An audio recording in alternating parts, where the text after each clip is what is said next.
What is your word of advice kung mamarapatin po lamang nila, with all due respect to all of them, na ngayon po'y miyembro po ng 19th Congress in the Senate, kung sakasakaling gawin nila itong, o sabihin na nating sila ay magpasa ng simple resolution lamang to dismiss de facto itong kasong ito. Ano ho ang kanilang, what are they courting kung meron man?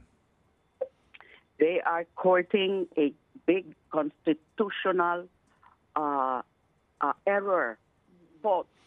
A constitutional is an abdication of their constitutional duty. Ang advice, ang pinaka-advice lang po natin ngayon, just obey the Constitution. Enough of the dribbling.